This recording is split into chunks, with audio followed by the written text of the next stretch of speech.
Hey guys, welcome back to the channel. RandomPHDude here. We are back. Another video para kay baby Zephanie. So this time, the request is from Renren Abad. And yung sabi niya doon, pa-request short cover. Ito, tas binigay niya rin yung link. So, ito yun. I'm not sure kung saan to in-upload. I think hindi sa YouTube yung format niya kasi pahaba. Baka sa maybe Facebook or Instagram. I don't know. Pero anyway, this is going to be safe and sound. First of all, hindi ko po alam kung sino ang kumanta nito. Hindi ko rin alam kung alam ko talaga to. Pagkabasa ko ng safe and sound, ayun yung first impression ko, ano to? So, pwedeng maging familiar ako sa song pero hindi ko lang alam yung title or totally hindi ko alam yung song.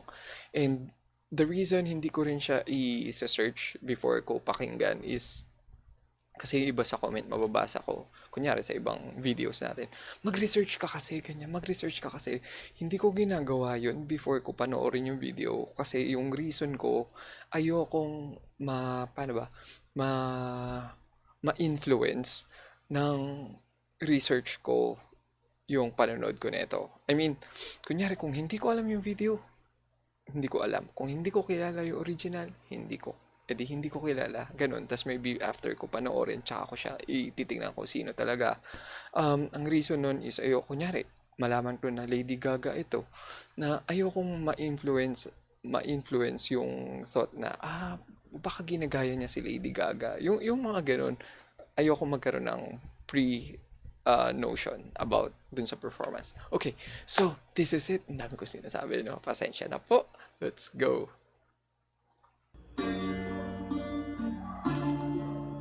First time ko nakikita mag-gitara si Seth. If I'm not mistaken. First time ba? Oo, ata.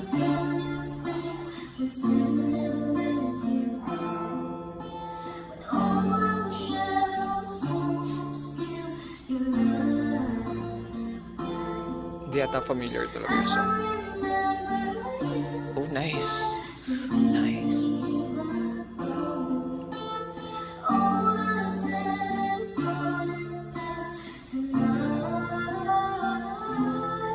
Ganda ng boses talaga, no? Ay! Ay, ang ganda! Pero parang familiar bigla.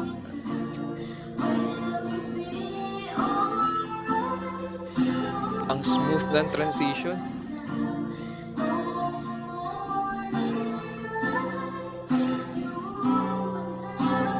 Nice. Ganda.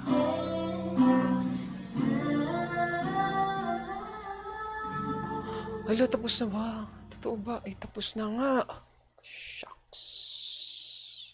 Okay, so technically ang kinuha niya dito is parang part ng verse and then chorus. Okay, parang familiar yung song pero hindi ko kilala ko sino. Hindi ko rin ma-point out kung saan ko napakinggan. Siguro yung melody parang familiar, parang ganun. Pero what can I say about this? If I'm not mistaken, I think this is also the first time na makita kong nagkikitara si Seth. Wow! Good job, good job. I'm also not sure kung recent ba itong performance na to. Pero yung the way niya kantahin, ang smooth ng transition, ang sarap pakinggan. Oh, yung mga ganyan.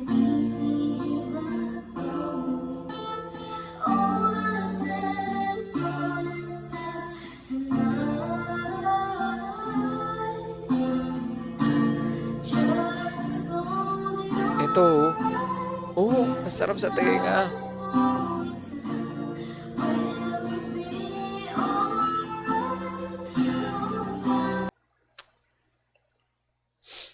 I approve. Ang galing. Sana mayroong full version. So, syempre, after neto, tsaka ko lang titingnan ko sino. Pero anyway, going back to the performance, alam mo, pag meron ka talagang pinakanta dito sa batang ito, hindi pa ako nakakarinig, hindi pa ako nakakapanood ng sumablay. Yung tipong disaster level na ganyan. Almost always. Wow, almost always. Bigla ko naalala yung previous upload natin na, ano ba yun? Almost is never enough by Zeph and sinong king yun? Um, Ako nakalimutan ko yung name ng lalaki. si Johan King na di ba bigla tayo na segue, napunta tayo. Anyway, if you're interested, sobrang ganda din ng cover nila. Johan King featuring Zephanie, Almost Is Never Enough. Almost Is Never Over. Naguluhan na naman ako. Pero anyway, yun na nga. As I was saying, pasensya na biglang parang may virus ata yung utak ko pagdating kay Seth. Biglang nagpa-pop up yung mga past, alam mo yun, yung pag pinapanood ko si Seth, biglang nagpa-pop up kasi talaga yung mga past performances niya na I can't help it but i-mention sa inyo paulit-ulit. Kasi paulit-ulit din akong nagagandahan sa kung paano niya kinakanta yung mga songs. So, ayun yun. Period.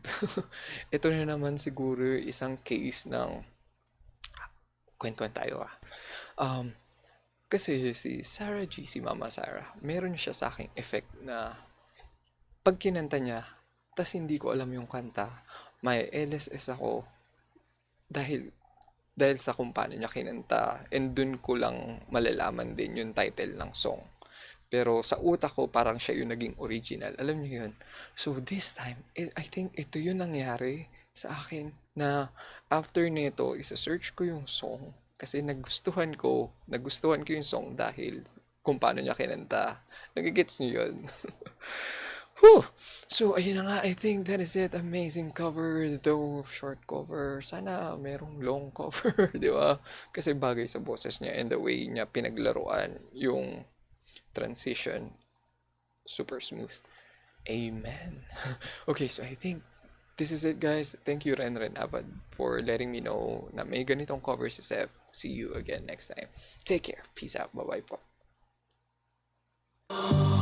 On this journey we will find our souls begin to intertwine.